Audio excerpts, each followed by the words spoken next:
This meeting is being recorded.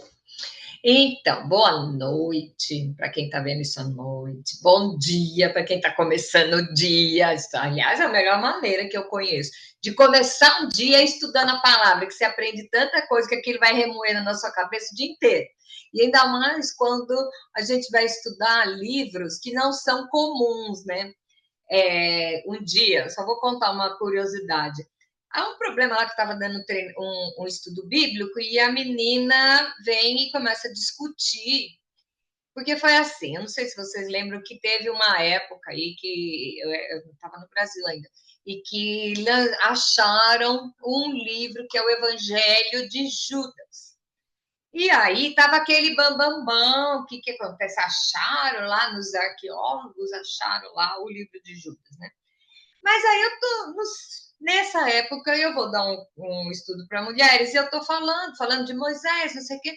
Aí eu mencionei o Judas, que é a carta de Judas. A mulher me levanta e fala assim: eu sabia que você já tem esse livro na sua Bíblia. Eu falei: oi, me dá a sua Bíblia aqui. Ela deu a Bíblia, eu abri e mostrei para ela o livro de Judas. Ah, é que eu só leio Salmo e Isaías. Gente, a Bíblia tem tanto livro, você vai ler só Salmo e Isaías, né? Mas então aí a gente encontra no meio, se a gente se bate de frente com o livro de Naum.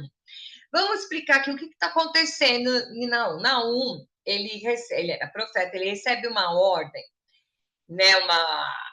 Digamos assim, uma repreensão, né? Deus usou Naum para dar uma repreensão ao povo de Nínive. E aí, a gente que foi criado na igreja só sabe de Nínive e a história de Jonas, né? Falou em Nínive, você tem até musiquinha, que a baleia engoliu Jonas e vomitou. Então, tem todos esses negócios de Nínive. E a gente não sabe muito mais do que isso. Porém, nós temos alguns profetas que falaram sobre Nínive. Naum é um deles, tá? Então, o que acontece? A Nínive era a capital da Assíria, então era super populosa, tinha uma importância comercial muito grande, porque era uma capital, né? Então tudo passava por lá, questão de comércio, né? E hoje, e a Nínive não existe mais. Mas o que existe hoje? Aonde era a Nínive? Está no Iraque. Então, a cidade de Mossul, é esse o nome, tá? Que pertence ao Iraque, é onde era Nínive antiga, né? A Nínive foi uma cidade que ela foi marcada pela malícia, corrupção, sabe? Violência. Eles eram sanguinários, os ninivitas eram, assim, um povinho complicado, exatamente porque eles achavam que tinham poder. Então, eles pegavam uma vítima, assim, e trucidavam e, sabe, cortavam em pedacinho, porque eles eram, digamos assim, bem intensos, né? Então, aí você me pergunta, mas quando é que aconteceu a história de Jonas? 100 anos antes, tá? Então, Naum foi escrito para falar com Nínive, que já tinha passado a história do Jonas, e Nínive se corrompeu novamente. Então, para você ver, é legal isso da Bíblia, porque por causa disso a gente começa a entender umas coisas. O que acontece? Quando a história lá do Jonas, que Deus mandou ele profetizar contra o povo e o Jonas, tá? Sabe? Vamos deixar os detalhes para o estudo de Jonas. O que acontece? O povo se arrependeu, tanto que Deus desistiu de exterminar com Nínive. 100 anos depois, Nínive já estava tudo, porque já trocou a geração, né? Então já estava tudo virado de novo. Então, o que acontece? Deus chama o Naum e fala o seguinte: a profecia de Nínive é que vai ser destruída por causa da iniquidade do povo. Aí você fica pensando, vamos estudar a Bíblia, os fatos passados, tentando adaptar nos fatos presentes, né? Quanta coisa que a gente vê que é um ciclo, né? E você, olhando de fora, você vê o mesmo tratar de Deus. É muito interessante porque, se eu for entrar em detalhes de como era Nínive, eu peguei um site de historiador explicando que era Nínive. Gente, é tanta cidade que a gente conhece que faz as mesmas coisas, né? Então, você vê que Deus não mudou a forma de tratar, mas Deus, ele agia de uma maneira antes, no Antigo Testamento, e ele muda no Novo. Então, a gente vai falar sobre isso no final. Então, vamos começar com Nínive, né?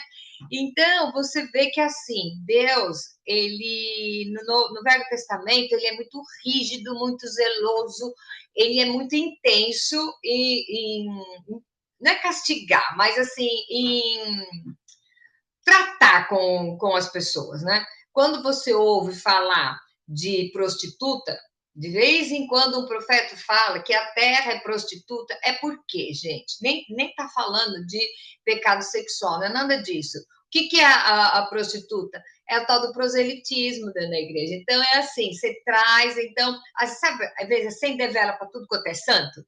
É isso aí. Então, o que acontece? Toda vez que você vê um povo que entra no povo, entra outros deuses e templos, e um povo adora a imagem de cá, o outro lá, tudo, Deus determina isso como prostituta. Por quê? São vários, contamina o corpo, tá?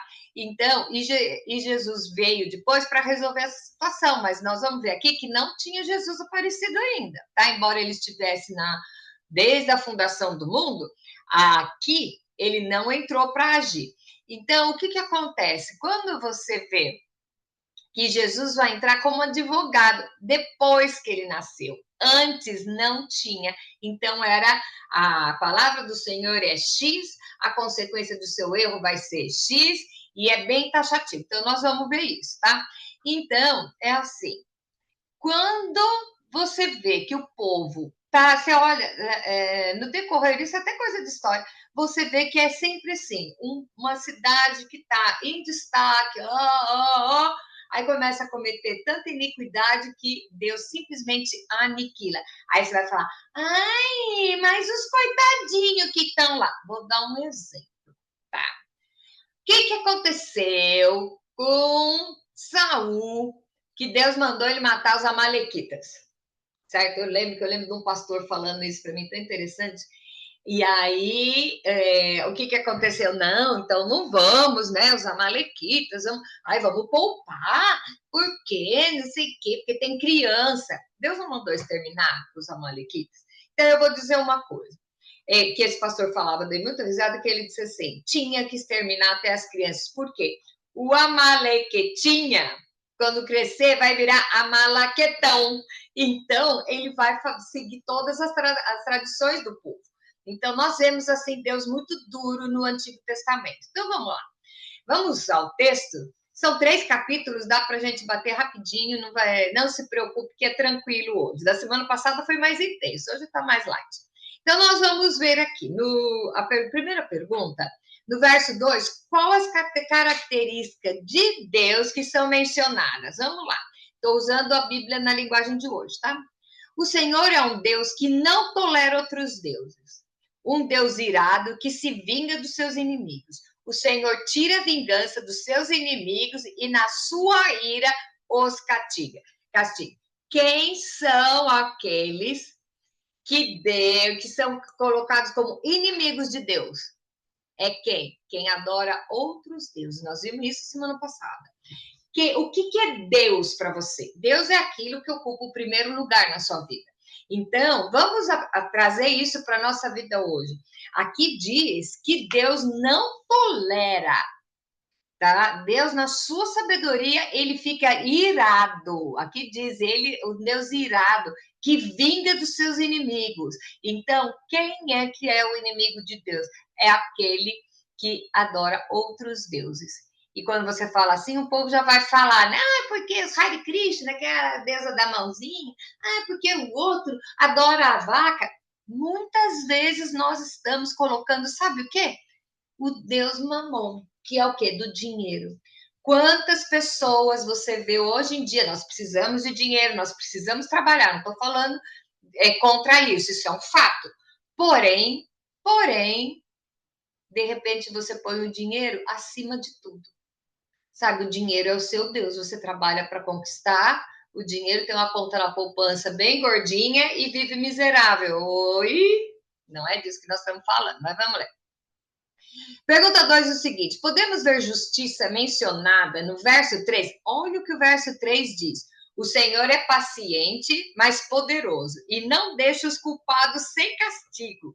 Ele anda pelo meio de tempestades e de ventos violentos. As nuvens são o pó que os seus pés levantam. Então, nós estamos vendo aqui que Deus é tão justo que ele não deixa passar nada. Ele é onisciente, então não vem com aquela conversinha assim, ai, mas no fim tudo dá certo, porque Deus é amor, né? Uhum. Só tem uma coisa que nos protege, e isso eu me coloco nesse grupo, que nos protege da ira de Deus, que é o sangue de Jesus, tá? Mas vamos lá. Pergunta 3. Até onde a justiça de Deus pode interferir? Olha isso. Deus repreende o mar e ele seca. Deus faz os rios ficarem secos. Os pastos de Bazã e do Monte Carmelo secam. As flores dos montes Líbanos foram murchas. Na sua presença as montanhas tremem e os morros se desfazem. Quando ele aparece, a terra e todos os seus moradores ficam arrasados. Então, aqui a resposta é: até onde a justiça de Deus pode interferir? Na natureza, porque tudo está sob o controle dele. Porque dele e por ele são todas as coisas. Então, ai, mas eu não concordo. Pois é, né? Você é tão cabeção que se atreve a não concordar com Deus. Olha só, você não quer concordar comigo, tá valendo. Mas tem gente que não quer concordar com Deus porque acha que não é bem assim. Então, tem gente que se arvora em ter dar ideia, né, para Deus de como ele tem que ver, porque ele tem que, né, aquele fulano lá merece ser exterminado, outro também, outro não, que é mais legalzinho. Então, Deus, ele é justo e ele conhece o coração de cada um e a intenção de cada um, tá? Pergunta 4. Quem pode escapar da fúria de Deus? Ah, eu amo isso. Quem que pode escapar da fúria de Deus? Quando o Senhor está irado, quem pode ficar de pé? Quem pode resistir à sua ira? A sua fúria se derrama como um rio de fogo. Diante dele, as pedras se arrebentam. Então, a resposta é: quem pode escapar da fúria de Deus? Ninguém. Nem a natureza, tá? Vamos lá. Qual a esperança para nós no meio de tanto poder? Vamos lá. O Senhor Deus é bom.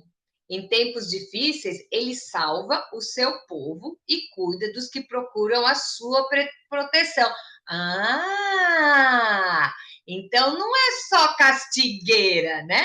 Não é só um Deus irado, porque Deus é bom. Então, o que vai acontecer? O que nós vamos ter que ver? Qual é o posicionamento de Deus com a nossa rebeldia? Então, eu vou falar com a minha rebeldia. Por que eu tenho meus pecadinhos de estimação? Por que eu acho que levanto? Nós vimos isso semana passada, que você levanta todos os dias com aqueles pecadinhos guardados dentro do seu coração e dia após dia, e você não quer sofrer a consequência disso. Deus, o pecado, Deus abomina, ele ama o pecador, mas ele abomina o pecado. E aí você vai falar: ai, mas eu não mato, não roubo, não vendo droga, não sei o quê. Olha lá para dentro de verdade e responda para você mesmo: você está 100% certo? Tem alguma coisa que você precisa rever na sua vida para evitar que Deus fique irado com você?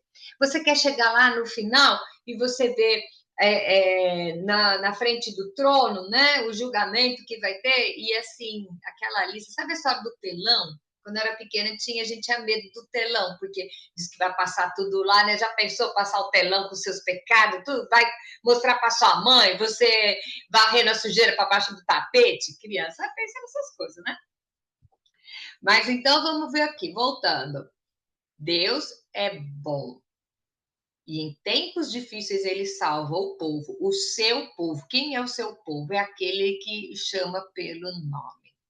Então, o povo de Deus não é necessariamente os judeus. Nós vimos semana passada que o povo de Deus é composto por as outras nações, todos aqueles que querem pertencer ao povo de Deus, conseguem pertencer, tá? Não é necessariamente só porque é judeu, tem linhagem judia, nós já vimos tudo isso semana passada. Se você não viu a semana passada, volta lá no canal, pega e dá uma olhada no estudo de Sofonias. Voltando para Naum. Pergunta 6. Mesmo sendo amoroso, como ele age com os que se desviaram? Deus é amor, né? Então vamos lá. Como uma enchente, ele acaba com os seus inimigos. Ele manda os seus adversários para o mundo dos mortos. Deus mata! Mata. Foi feito eu vi um comentário uma vez que diz o seguinte: Deus matou mais gente no Velho Testamento do que nas duas grandes guerras juntas. Você escreveu, não leu, meu? Olha, Deus era tão assim, justo e restrito, que o tal do Uzá foi o seguinte: estava lá, estavam transportando a arca, não podia botar a mão. Os caras que estavam lá desequilibraram, o Uzá pensou que a arca ia cair, ele foi e segurou a arca. Gente, morreu ele e toda a descendência dele, porque ele infringiu uma lei. Pensando fazer o bem? Sim. Mas você tem que ver que se você comete um crime, você vai pagar por esse crime. Não é castigo, é a consequência. Então, Deus é amor, mas ele é justo. Então, Jesus te ama, ok, você se arrependeu, que nem o ladrão lá da cruz, ele se arrependeu na hora. Aí Jesus falou: então, meu filho, você se arrependeu? Então desce, vai batizar, vai dar cesta básica para pobre, que tá tudo certo. Não. Jesus falou o que para ele? Você se arrependeu? Que bom, ainda hoje estarás comigo no paraíso. E morreu o cara. Por quê? Você colhe as consequências do que você planta. Então, qual é o meu comportamento hoje que ofende a Deus? Qual é o meu pensamento que ofende a Deus? E eu vou contar um negócio muito interessante. Sabe aquele negócio, ai, minha consciência pesou? Não é consciência, é o Espírito Santo falando, tá? Agora, se você tem alguma coisa, se você acha que de repente você está na disciplina de Deus, porque a sua vida não está indo certo, senta lá no seu travesseiro e começa a recapitular e veja se há dentro da sua vida algum comportamento que Deus desaprova, tá? Vamos lá, voltando lá ao Nínive. Qual é a sentença sobre Nínive? Olha só, da cidade de Nínive veio o homem de más intenções que planeja o mal contra Deus, o Senhor. Portanto, o Senhor diz ao povo de Israel: os assírios serão destruídos e desaparecerão, embora sejam fortes e numerosos. Eu deixei que vocês sofressem, mas não farei isso de novo. O que acontece? Aqui você vê que Deus está falando que ele deu uma sentença. Vocês viram que de vez em quando o povo entra em disciplina. E aí Deus fala: mas eu não farei isso de novo. Ele está fazendo uma promessa com o povo dele. Com o povo dele. Então, o que acontece? Os assírios, eles estavam oprimindo o povo de Israel. E aí você me diz, mas por que ele estava? Deus estava disciplinando, mas é Deus que manda, Deus que permite. Então ele permitiu que o povo fosse levado cativo, 10 tribos foram lá para a Babilônia, lá para o norte, 2 ficaram aqui embaixo, e Deus resolve: vou juntar esse povo de novo. Você já foram disciplinados, agora eu vou me levantar do trono e agora quem manda sou eu. Então é muito interessante, porque ele nunca deixou de mandar, ele nunca deixou de tomar conta. E aí, o que acontece? Nós pertencemos ao povo de Deus. O que é que nós estamos fazendo? Qual é o problema da sua vida hoje? Será que você está com provação ou você está com disciplina? Né? Ou você está numa poda. Eu tenho um vídeo lá, aí no YouTube também, que chama Poda ou Prova. Assista esse estudo que vai fazer assim na sua cabeça, para você descobrir o que é que está acontecendo na nossa vida, porque muitas vezes você não entende o porquê de algumas situações. e aí estudando a palavra e ora pedindo para Deus te falar, e o Espírito Santo, que é a sua consciência, vai te mostrar. A Bíblia diz, Davi diz que nunca viu um filho injusto sem resposta. Vamos lá, 9. Qual a sentença sobre a Síria? Por que Deus vai dar dura nos assírios? Porque eles que oprimiram o povo dele. Sabe, tipo assim, o meu filhote, você veio e fez maldade com o meu filhote, então agora você vai receber a aprovação. Nós vimos aqui na Síria a mesma coisa que aconteceu no Egito. O Egito era super próspero, mas escravizou o povo de Israel. O que aconteceu? Escravizou o povo de Israel, acabou. O Egito agora é um refúgio, eles ficam adorando as múmias até hoje, né? E você vê no ano retrasado, no meio da pandemia, que construíram um novo museu. E eu lembro que foi feito um desfile, né? Levando as múmias lá, né? Aquele faraó lá que escravizou os egípcios estava lá, ele e a mulher dele. E aí carregaram as múmias para o Museu Novo, e aí você começa a olhar a pobreza daquele país. Aquele país nunca mais foi o mesmo, e era potência. A Babilônia foi exterminada, e aqui vem contra os assírios. Então, as nações se levantam contra o povo de Deus, e quem faz isso? Acaba. Então, vamos lá. A Assíria, eu o salvarei. Qual a sentença sobre a Assíria? Eu os salvarei do poder dos assírios e eu os livrarei da escravidão. Deus está falando com o povo, né? A respeito do rei da Assíria, o Senhor Deus diz o seguinte: ele não terá filhos e assim o seu nome desaparecerá. Eu destruirei os ídolos e as imagens do templo do seu Deus. Vou sepultá-lo, pois ele não vale nada. Você já pensou o próprio Deus falar que você não vale nada? Mas é por quê? Escravizar o povo, tá? O povo de Israel. Vamos lá. Como Deus agirá sobre Judá? 1:15. Vejam, pelas montanhas vem um mensageiro que traz boas notícias, notícias de paz.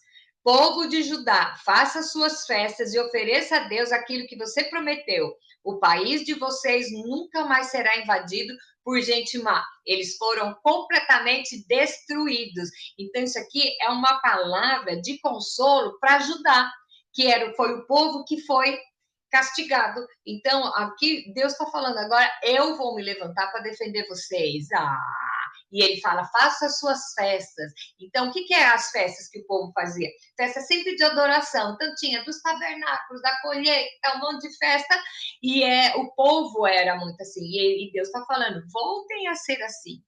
Voltem, porque o povo que oprimiu vocês não vai poder fazer mais nada. É isso que ele está fazendo. E se você olhar até no mundo moderno, você pode ver os países, as culturas em que tentam deixar Deus de lado, não prosperam. Você quer ver? Estados Unidos, onde nós estamos aqui, foi o país que mais evangelizou o mundo. Foi ou não foi? Tá? Então você pode ver as igrejas, principalmente o Brasil, né? Eles foram assim pioneiros. Porém, essa geração que veio depois desses pioneiros, o que aconteceu? Se desviaram do Senhor. Se desviaram do Senhor. Então, agora você vê se levantando uma geração comprometida. E eu vou falar para vocês, não penso que só porque hoje é 9 de outubro de 1920, de 2025, que você pensa que, nossa, como é que tá? O mundo vai acabar, o povo, o diabo tá, o mal está vencendo. Não está. O mal faz mais barulho, mas o bem sempre prevalece. Então, nós estamos vendo aqui esse tratar de Deus e hoje a quantidade de imigrante cristão que vem para cá. Eu acho que nós somos usados para responder à oração dos missionários que foram para lá e viram a cultura se derreter.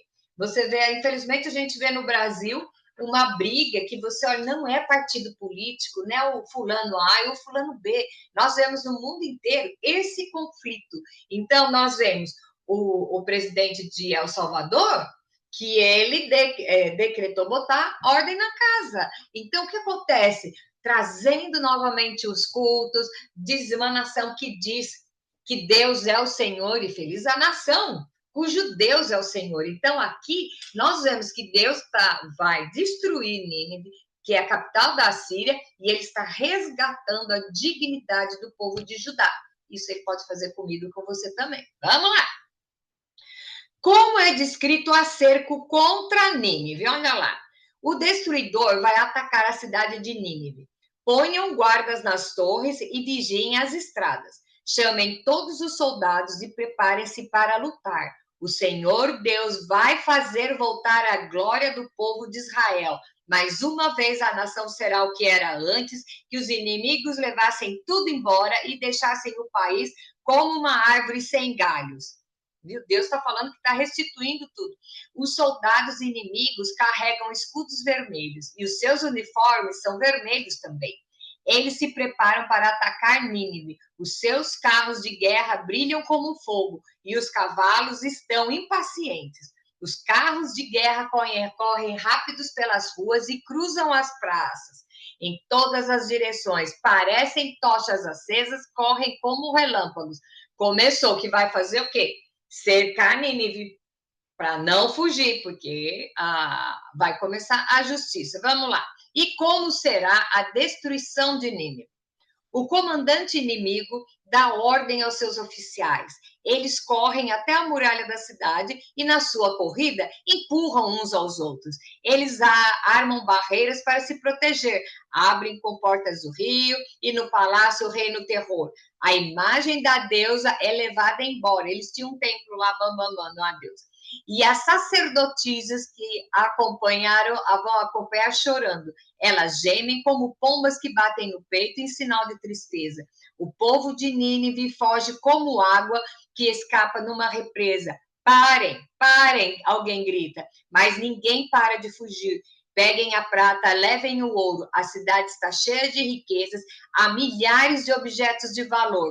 Nínive destruída, deserta, despovoada. Corações cheios de medo, joelhos tremendo, rostos pálidos, todos perdem a força. Então, Deus está aqui contando como que ele vai exterminar com Nínive, tá? Vamos lá. O que Deus usa para determinar a sentença sobre a cidade? O comandante inimigo dá ordens aos seus oficiais. Eles correm até a muralha da cidade. Na sua corrida, empurram uns aos outros. Eles armam barreiras para se proteger. Abrem-se as comportas do rio e no palácio reina o terror. A imagem da deusa é levada embora e as sacerdotisas acompanham chorando. De novo. E o povo de Nínive foge como água que escapa de uma represa. Peguem a prata, peguem o ouro, e todo mundo com rostos pálidos perdem as forças. Vamos lá. Como Deus completa a total ruína de Nínive. Ai de Nínive, cidade cruel, cheia de mentiras e de violência, onde não faltam crimes. Escutem o estalo dos chicotes e o barulho das rodas. Aí vêm os cavalos galopando, os carros de guerra vêm correndo. Os cavaleiros atacam com espada brilhante, reluzentes. Mortos por toda parte, milhares de cadáveres, os soldados tropeçam nos corpos mortos. Gente, Deus acabou com Nínive. Tá? E ele não tinha feito ainda, ele está falando o que ele vai fazer. Então, o que ele está fazendo? Do mesmo jeito que ele está mostrando o peso dele, a mão dele, o domínio dele, a autoridade dele, ele está fazendo o contrário com Judá. A casa de Judá, ele está fazendo o quê? Está reerguendo, dando coragem. Pegue, pode saquear, porque Nínive não vai mais existir. E isso faz muito tempo. Nós vamos ver que isso daqui é em meio de 600 antes de Cristo, tá? Que aconteceu isso com Nínive. Olha com que Deus compara a cidade. Nínive, a prostituta, está sendo castigada, bela e encantadora. Com as suas feitiçarias, ela conquistava os povos e os prendia na sua prostituição. O Senhor Todo-Poderoso diz: Nínive, eu estou contra você. Vou tirar o seu vestido e deixá-la nua para que todos a vejam assim, para que vejam a sua desgraça. Vamos parar aqui. Vamos parar aqui. Deus está falando isso de Nínive, da prostituição de Nínive. E aí eu pergunto, como que eu estou no plano do Senhor? Acendendo uma vela para tudo quanto é canto, para ficar bem com os outros, né? Vamos lá. Qual as nações que você encontra, os países, as nações, que hoje em dia, no dia de hoje, estão acendendo uma vela para tudo quanto é santo? Como que é que estão os países que estão perdendo a essência do poderio de Deus e se vendendo para qualquer modinha, vai ser destruída, porque Deus é soberano, tá? E eu estou no pacote, certo? Vamos lá. Vou tratá-la com desprezo e cobri-la de sujeira. Todos olharão para você horrorizado. Todos os que a virem fugirão, dizendo: Nínive está arrasada. Quem terá pena de você? Onde eu vou achar quem a console? Gente, não tem nada aqui que Deus vai quebrar o galho. Não tem nada. Você pode ver, nós já estamos no terceiro capítulo do livro e nós vemos Deus firme e dizendo o que é que vai acontecer com o povo que não é dele, com o povo que se deixa iludir por vários deuses, o que acontece com o povo que desvia o foco da adoração. Aqui está falando de nações e eu já resumo para a minha vida, tá? Aí nós vamos ver a pergunta 16 é os países mencionados aqui na destruição. Então, é legal você ver que tem um monte de país aqui que não existe mais. Então, vamos lá. Nínive, será que você é melhor do que Tebas, a capital do Egito? Ela também era protegida por um rio, o rio Nilo, era como um muro que defendia. Tebas dominava o Egito e a Etiópia. Ela era a cidade mais poderosa do mundo e o país da Líbia era o seu aliado. Quer dizer, alguém sabe o que acontece lá na Etiópia hoje? Entra aí, dá um Google aí que você vai ver o que acontece, o que está acontecendo no mundo hoje com os etíopes, tá? Mesmo assim, o povo de Tebas foi feito prisioneiro, eles foram levados para fora do seu país. As crianças foram esmagadas nas esquinas das ruas, os inimigos tiraram sorte para ver quem ficava com as pessoas mais importantes e depois as levaram embora presas com correntes. Pergunta 17. Mesmo com essa sentença sobre a cidade, qual era o comportamento dela?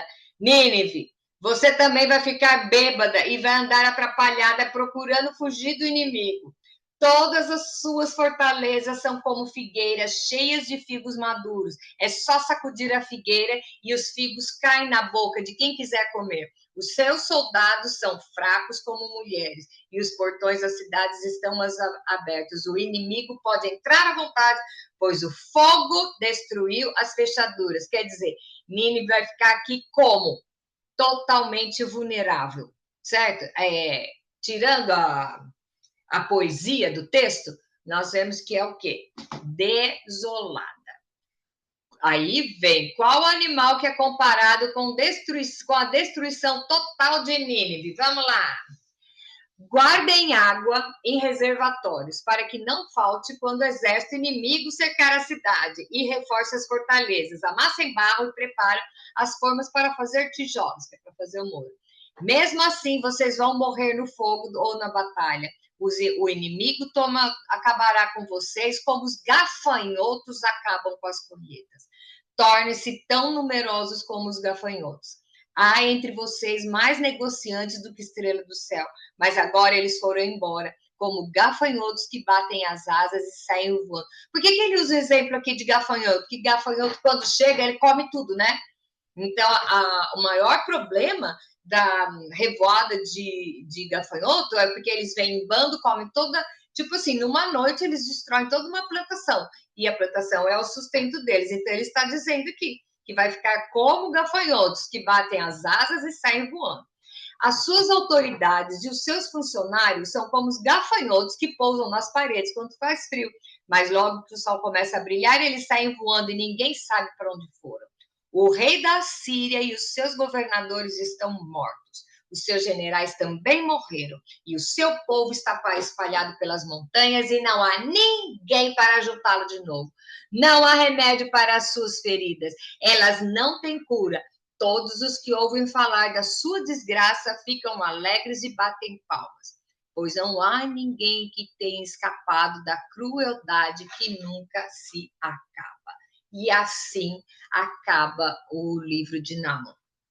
E aí eu digo para mim, para você, para pensar, porque estudar a Bíblia sem adaptar na própria vida é você está hoje com um comportamento que precisa de uma direção de Deus. E aí o que acontece? Veja que interessante, Deus é justo. Então, no Velho Testamento, ele mostrava, ele era um Deus duro. Ele era um Deus duro.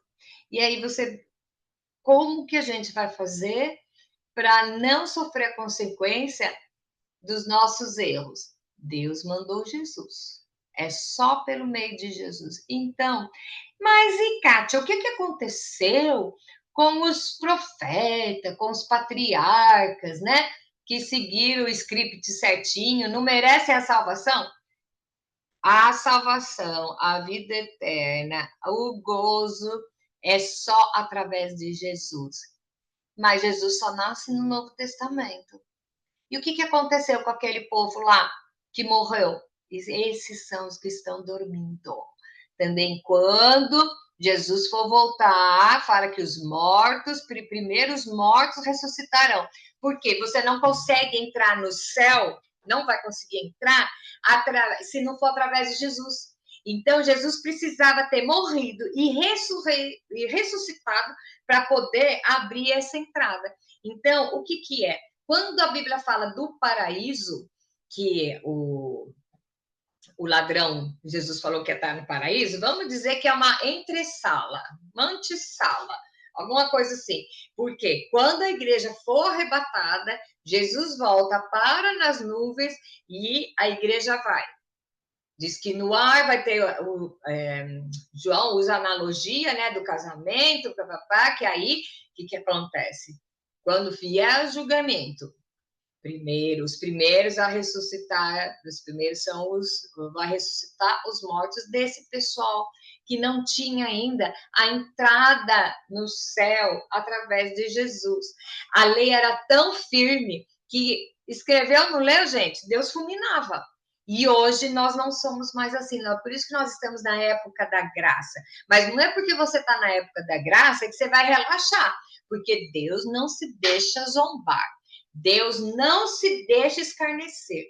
Então, vamos ter um comportamento fazendo o possível para estar alinhado com a voz do Espírito Santo que habita em nós. O que é onde eu estou errando? Pergunta para Deus. E ele vai te mostrar. Porque todos estamos caminhando. Não tem gente melhor ou pior. Existe gente que está tratando de uma coisa primeiro do que a outra. Então, Deus já deu a solução. Nós somos privilegiados, nós estamos na época da graça, nós temos Jesus como nosso advogado. Então, quando você pisa na bola, Jesus chega para Deus e fala assim: então, pai, eu sei o que ela passou por causa disso. Hoje Deus olha lá de cima, ele não vê a Kátia, os pecados dela, ele vê o sangue do filho dele. Então, olha a importância de você estudar o Velho Testamento, porque aí você vai ver como nós, da nova aliança, somos privilegiados. Hoje você pode ir agora deitar, botar a cabeça no travesseiro e falar: Senhor, me mostra aonde que eu estou errando. Isso você não sabe, né? Porque tem um monte de coisa que a gente sabe e que a gente não confessa com o outro, mas com Deus você pode. Você tem coragem hoje de fazer um esquema, olhar toda a sua vida, todo o seu coração, os pensamentos da sua mente, e entregar para o Senhor e falar: Senhor, transforma a minha vida. Eu quero usufruir das bênçãos, eu quero usufruir da salvação que veio através de Jesus. Nós temos essa oportunidade hoje, e quando você sabe que Deus, ele é justo, então quando você pisa na bola, ele tinha que fulminar você, mas ele é amor, por isso que ele deu o filho dele para tirar as nossas culpas. Então, quando você estuda o Velho Testamento, você fala: como eu sou privilegiado. como esse povo sofreu a consequência dos próprios pecados, e nós estamos na época da graça. Então, não fique achando que não é bem assim. Eu não sei se alguma de vocês vai lembrar, mas há uns anos aqui teve um furacão na Flórida. E foi muito interessante essa história, porque assim, fecharam lá e veio um monte de gente para cá, porque a Geórgia é perto da Flórida, vieram fugindo porque ia ser uma tempestade. Essa tempestade foi tão interessante que não ficamos sabendo que ninguém morreu, mas as pessoas perderam carros e casas. Você vê a contabilidade, eu não fiquei sabendo de nenhum morto, mas eu vi a contabilidade dos bens que se perderam. Então, eu te digo, a pessoa vem para cá e agora ele muda o foco. É money, money, money, money. Deus permitiu uma tempestade que eu acho que era para tirar mesmo os bens materiais e mostrar para aquele povo o que é que realmente vale a pena. Quantas e quantas vezes nós nos esquecemos do Senhor porque estamos preocupados com o Deus Mamon.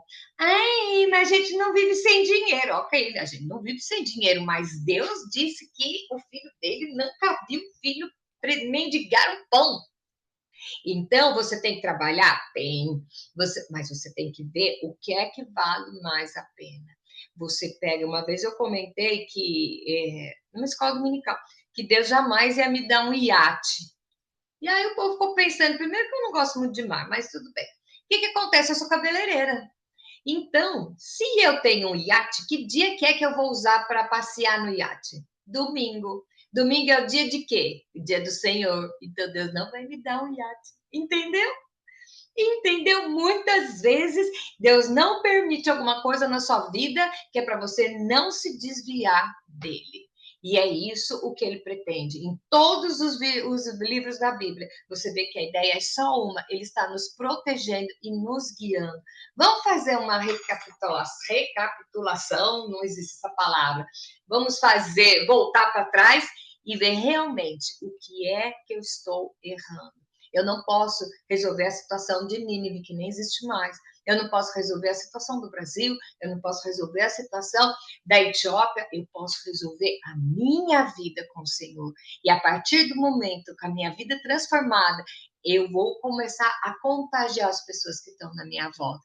Que Deus realmente abençoe a cada uma de nós.